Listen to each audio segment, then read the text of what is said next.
Dom Welch yesterday had 12 points in yesterday's win against Boise State. And while TD Arena was full of Bonnie's fans, there was one Bonnie fan in particular that wasn't in attendance but was watching the game from afar. I want to ask you a question. What's your favorite basketball team? Dom Welch. Dom Welch is your favorite basketball team. Donovan Miller is a devoted St. Bonaventure Bonnies fan, but his fandom is even bigger for a particular player. I think Dom made like a 3 or something like that, and he goes, "Oh, that's Dom Welch, he's my favorite." And I kind of went how does he know who Dom Welch is? Dominic Welch, starting shooting guard on the nationally ranked St. Bonaventure Bonnies men's basketball team, learned about Donovan's fandom and began this unbreakable friendship. I heard he's a big fan of me. I was talking to him and stuff like that. And that's how I pretty much started last year on the Zoom call. Then after that, our relationship started getting better and better. Donovan, an 11-year-old Olean resident, loves basketball, but his conditions prevent him from playing. The day he was born, we found out that he had Down syndrome, and we found out very quickly that he had 3 holes in his heart. 2 of the holes have since closed, but his complications have continued. Autoimmune diseases, trouble swallowing, and food sensitivities, just to name a few. But his love for Dom Welch, or his boy, overpowers it all. My boy, that's my road dog, you know. You can come see me whenever you want. I'll go to his school, go see him, you know. Always got his back whenever you want to see me, you know, stuff like that. That's my boy. Dom gifted a signed jersey to his boy for his birthday in October. And as a thank you, Donovan gave him a special gift. Donovan gave him a thank you card with his pictures, and it was funny. I joked, I go, "Well, Donovan, you have a picture of Dom in your room, and now Dom's gonna have a picture of you in his room." And they both kind of lit up and started laughing. Dom loved the gesture, but it didn't end up in his room, rather a more important place. I put that in my locker, I taped it up there, so I go in there every time I see my boy right there. It meant a lot to me. The Millers attend just about every Bonnie's home game, and it is no secret who Donovan is cheering for most. He cheers for everybody, but as soon as Dom comes out, you'll hear a big, "That's my boy, that's my boy." The Dom and Donovan connection is unbreakable, and to Dom, a connection he cherishes. He really likes that my name starts with a D too, because it's Donovan and Dom, but it means a lot to me. Just seeing them there, supporting the team and everything, feels good to me. Donovan and Dom, an unbreakable bond. Reporting for SBU-TV, I'm Ryan Bowlin. Pulla with 2 defenders puts it in goal, St. Bonaventure. Joshua Pulla is in the midst of a career season for the Bonnies. But for the junior standout, the road to triumph was not easy. We were really close, really, really close. He was honestly my best friend. Ever since I kicked the ball, he's been coaching me. Pulla's father passed away in February 2021 after dealing with sickness. His impact on Josh's life still holds. He was a guy that would light up the room when he was in there, make everyone laugh. And I think that smile I gave him when I played is something that I love to see. Pulla has scored 3 goals in the past 4 games, and each time, he's paid tribute to his best friend. My number is 22. It's a family number as well, so it's kind of like 2 meanings in one, but I do an M like this, and it's kind of like a flip of a 22, 2 twos down, and it makes an M, and his name was Mike, so it makes sense. And it's just a tribute to him because, like I said, he was my coach for my whole life, and everything I really do is for him. Josh's teammates supported him in any way that they could, including head coach Kwame Oduro. We told Josh, for him to come back and play, during that time for his dad, I thought it was the bravest thing you can do. As Josh continues playing through his grief, he knows he will never be alone on the soccer field. Knowing he's watching every game, looking down on me, it just gives me that extra confidence boost every time I get on the field. I have to dedicate everything to him because he taught me everything I know, and I really want to tribute to him, so that celebration is going to be coming out a lot in the future. Yeah. Reporting for SBU-TV, I'm Ryan Bowlin. And with the left foot, got it under the left hand of Bennett Schwartz. And we return here to the Riley Center.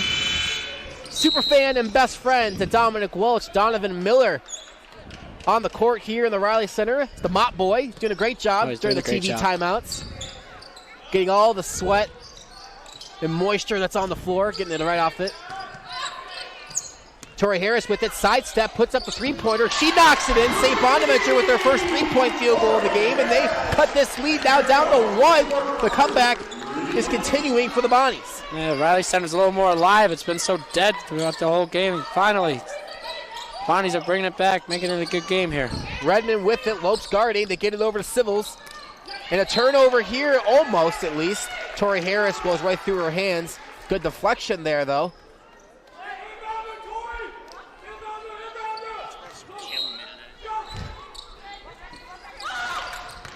Baseline out of bounds here for Marshall. It's been an outstanding scoring run here for St. Bonaventure, and another missed field goal here from Marshall. And the Bonnies, never would have thought I'd say it here today, have a chance to take the lead. Asian A going to work, step through, off the mark. Napper rebound, puts it up, no foul called. Roper with the defense, good defense there at that. And now Sybil's the other way here for Marshall, looking to extend this 1-point lead and try to prevent the Bonnies from trying to get it. Redmond with it. She tries to drive on Lopes. Little turnaround, block from Lopes. Block from A. Johnson. Sybil's comes away with it again. Wheeler with it. She drives inside. Block again by Lopes potentially. And now Asian A will come away with it. Pushes it ahead to Tori Harris. Roper's on the other end. Wheeler tries to sidestep her, and they're going to call a traveling violation. That was a lot of action there, though. In 30 seconds, I'm out of breath, Eric. Please talk. A block from Asian A. Johnson. I need to see that again. That was coming out of nowhere. 5'6" on 6'2". Get out of town, Asian A. Johnson So clean up top. That was a great block. One of the best blocks I've seen in this place this year. Got my deep breath in. A lot of action on that last possession. St. Bonaventure in the midst of a great scoring run here, trying to take the lead for the first time. And you've seen 15, 16, 17 traveling violations called. Add another. Still walking. It's almost like we're on the moon and they're just moonwalking out here with all these traveling violations. It's a 1-point game here. 2:50 to go here in the third quarter. Lexi Sinclair with it. Asian A. Johnson in the right corner. She's been the dominant force here for this Bonnie's offense here in the third. Harris with it to Lopes. She has a couple of field goals as well. Napper with it now. And here is Asian A. Johnson for the lead off the mark. Taylor Napper trying to chase after that offensive rebound, unable to come down with it. Now here's Dunham the other way. They get it over the corner to Sybil's. And an offensive foul there. Lexi Sinclair making her impact felt. That's now the second offensive foul that she has forced in this game. The first one coming back early in the first quarter. Yeah, Lexi Sinclair, one of the better defenders on this team. It could have been a little bit of a flop, I would say, but nevertheless, got the call. Still in a pretty good position. Breaking news, Oscar nomination coming for Lexi Sinclair after that one. Making her impact felt, nevertheless. She was in the right spot, but I don't think she really got pushed too much. Bonnies benefit from the call. They have the opportunity here to take the lead for the first time today. This is now their fourth or fifth straight possession. They've had this chance. Taylor Napper inside, and they've done it. St. Bonaventure completes the 14-point comeback. They take a 1-point lead here with 1:50 to go here in the third quarter, and fans are on their feet here in the Riley Center. Third quarter scoring is 21 for the Bonnies, 7 for Marshall. And we have a defense chant going on here in the Riley Center. Another missed field goal here from Marshall. That ball travels out of bounds, but off of St. Bonaventure. Man, if she just let it go, it's Bonaventure ball. Not sure why she tried to track that down. Could almost sense some in-game chirps here between Lopes and Colclaw. That ball goes out of bounds. Colclaw giving a couple of claps in the face of Lopes. It's going to be an interesting matchup down the stretch. I'll be watching that matchup a little more then. That's fun to watch. Here's Wheeler. She's been held scoreless for a long time now. That shot goes high off the backboard and hits the pole above the backboard, excuse me. Wheeler, 14 points, had 10 in the first quarter, 2 in the second quarter, just 2 here in the third quarter. St. Bonaventure's defense on Savannah Wheeler has been outstanding. Interesting note here is Marshall is outscoring their opponents by 30 points overall in the third quarter this year. They're going to outscore in the fourth, but outscoring their opponents by 30 in the third quarter, and certainly Bonaventure's beating them by 14 just in this quarter alone. An outstanding third quarter here from the Bonnies, and especially Asian A. Johnson. That one's off the mark, though. Lexi Sinclair with it. Now to Johnson. She looks to drive, out to Napper. Mid-range shot. She's so good at that shot, and that's exactly why she's shooting them. She knocks that one down. St. Bonaventure now holding a 3-point lead.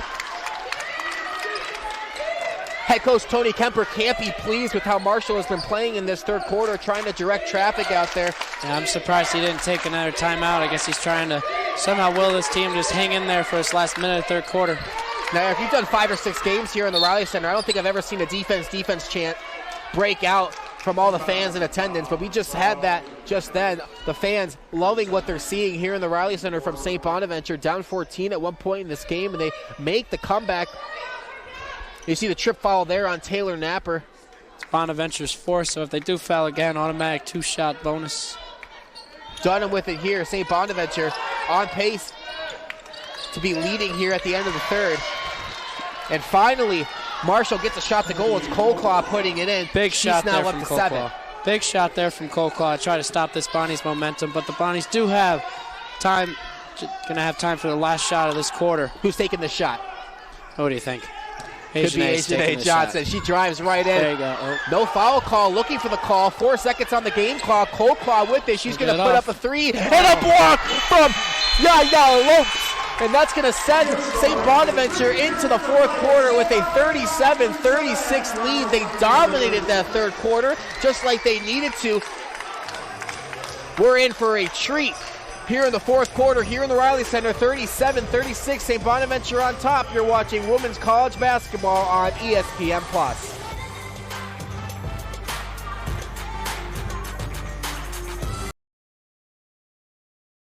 Coach Fleming, nice win there. You got another 20-point performance. That's now 8 consecutive games for Asian A. Johnson. What is she doing so right over this stretch to help your Bonnies win this game? She just sticks with it. You know, she struggled to start, and then she just gets out and put the ball in her hands, and she just does her thing. She creates her own shot. You know, she's just confident, hardest worker. You know, I mean, and she's getting the results. And then Richmond coming into this one, they were first in the A-10 in 3-pointers made. Yet you were able to outshoot them in terms of percentage in this one. That was definitely a key point to the game. What was the game plan coming in? Was it to hit all those threes to try to take this team down? You know, we just talked about we had to compete at the 3-point line. You know, we're not a 3-point shooting team, and we made some shots today, but we knew it couldn't be a, get outscored 3-9 at the 3-point line or whatever. I mean, so that was a big thing, and man, we made some big threes down the stretch there against the zone. Your Bonnies have won 4 out of their last 5 A-10 games. Congratulations and good luck on Wednesday. Back to you, Eric. And before the Bonnies, fans and alumni raised over $53,000 to send students here to New York City to Madison Square Garden. Bonaventure students wanted to head down to Virginia for the quarterfinal game against the Cavaliers. And of course, like Bonnies always do, they showed out in full force. The defending A-10 champion St. Bonaventure Bonnies will get their A-10 tournament run going at 2:30 at Capital One Arena right behind me. They'll be facing off against St. Louis. Now, they've played St. Louis twice already this season, beating them both times. But as they say, it's very difficult to beat a team 3 times in one season. They'll be looking to do just that. And here was head coach Mark Schmidt on just taking it one game at a time. Good morning, Nick and Kurt. I'm here at Fred Hamler Park this morning, and there's a bit of an eerie feeling going on. Bonnie's generations, new and old, they may have come and gone, but one thing that stayed particularly consistent throughout those years, that third base box over there being occupied by Coach Larry Sudbrook during baseball season. Now, we obviously learned earlier this week that Coach Sudbrook is going to retire at the end of the calendar year, but I had a chance to speak with him and a few Bonnie baseball alumni as we learned to face this new change within the Bonnie's baseball program. Basketball season here on campus is picking up, and we have reached a pivotal point in the schedule for both the men's and women's team. Tonight, for the 11th time this season, the Bonnies men's team will be in the national spotlight. The team will look to bounce back against an A-10 foe in the Richmond Spiders. The preseason favorite Bonnies currently sit at 7th in the A-10 standings following their loss Tuesday versus the A-10 leader Davidson Wildcats. The Spiders are coming off a 74-57 road win against Duquesne, a team the Bonnies also defeated just a few games ago. You can catch the game tonight at 7 p.m., airing on ESPN2 and the ESPN app. As you saw, Marcus Green is a legend here at St. Bonaventure, but it's not just for what he did on the court. Green has gone viral countless times over the past few decades for a particular picture of him wearing some overly long shorts. That's the one, and I'm sure you've seen it. I was able to sit down with Green for an extended interview on his shorts and his Bonnie's career as a whole. Here's a sneak peek. Hello, everyone. I'm here with the men's lacrosse team's goalie, Brett Dobson. Brett, how you doing today? Doing good, Ryan. Thank you for asking. You want to go goal to goal? Would love to. All right, let's do it. My first question for you. You've been named MAC Defensive Player of the Week many different times this season. Toraton, watch list, one of the highest awards that you can get in men's college lacrosse. Just what does all the success mean to you? I mean, it's truly a blessing and an honor. I mean, for me, it's a lot of hard work that's been put in over the years that's finally started to take notice, and I think all these awards also come with our team success. I wouldn't be here without my teammates, and my teammates make my job a lot easier to do. So, that's something that I'm obviously proud about, and these awards are a big deal for me and my family. But at the end of the day, it's not the main award that we want to win, which is the MAC Conference Championship. You get considered as one of the best goaltenders, if not the best goaltenders in the entire country. But for you, Where do you see yourself in 5 years from now? You know, hopefully, you know, playing professionally lacrosse, obviously in the PLL and the NLL. I mean, it's been goals of mine to play professionally for a long, long time. And be able to kind of, you know, be that like full-time lacrosse player is my goal, right? I want to also be able to represent Canada in the World Games coming up next year, right? But I also want to be an Olympian. The lacrosse is going to be Olympics in 2028. I want to be that guy that's the goalie for Team Canada then, right? So with those goals kind of in mind, it allows me to kind of come out here each and every day. And, you know, some people might think I'm the best goalie, some people might not, right? I just always go out there and say, hey, I'm going to prove those people wrong. Yep, that's awesome. Now, we're here at the other side of the field, the other goal. Last question for you. Where do you see this team at the end of the season? You know, I'm going to have to get back to that at the end of the season, but I think that right now, you know, hopefully in the MAC Conference Championship and winning that and, you know, getting that play-in game hopefully against, you know, the A-Sun or the NEC champion, right? I think that would be something that would be great for this program. This school would be pretty cool to see, and I think that, you know, as we work through that and kind of got to get to our goals, I hope that, you know, we can hoist that trophy at the end of the year because it's something that we've worked really, really hard for, like I said earlier, for, you know, 4 years. I think that it'd be truly storybook ending for a lot of guys who are seniors and moving on after this year. Perfect, Brett. That's all I got for you. Really appreciate your time. Thanks for going goal to goal with us. One of the best goalies in the country, Brett Dobson. Brett, thanks for being with us. No problem. Thank you very much. Thanks for having me.